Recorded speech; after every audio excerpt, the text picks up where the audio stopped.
Well, my name is Musa and I'm a Blackman Hill participant. And I decided to go to therapy, because I just got tired of year after year, dealing with the same thing, the same emotional issues and trauma and, doing the same thing and getting the same results. So therapy for me was something that I never really believed in growing up. I think it was, very stigmatized as a black man and we're taught to just suffer in silence. So it was fine. I'm not gonna lie. It was the free sessions, that got me off the line.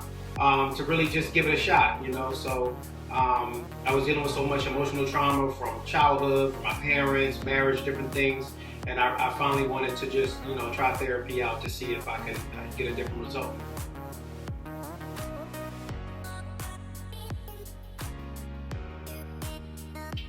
Out of my Blackman Hill experience, I think the biggest thing that I received from my therapist was just more confidence that it's okay to not be okay. I think initially one of my reservations that I had about therapy was being matched with someone that understood me, that had a cultural competency for me, but for my religion and just for my background.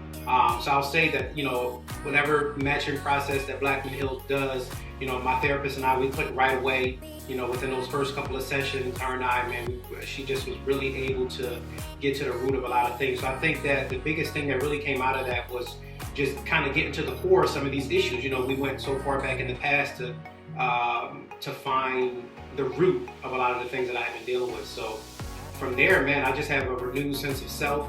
I have much more confidence.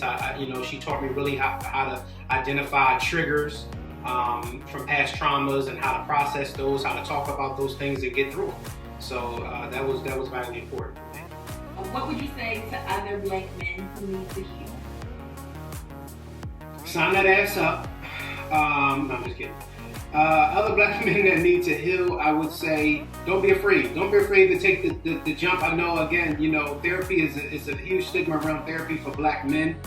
Because we just like those backbones and we're supposed to be strong all the time, show no weakness, don't cry, and we just suffer in silence. And I think, even during Black History, Mental Health Month rather, I learned so much just about, as a black man, being able to create those safe spaces where we can be vulnerable. So for black men, if you're dealing with issues, no matter what it is, if you're single, if you're married, if you have family trauma, just don't ignore those things. And we have a tendency to sweep things under the rug until you have this big mound to deal with. But there are, organizations like Blackman Hills where they have even their King's Corner initiative of creating safe spaces for black men to come together in a group setting to be able to talk about this, because a lot of other men are dealing with similar issues. And so a lot of times, creating those spaces, I think, where we can be vulnerable is very important. So don't suffer in silence.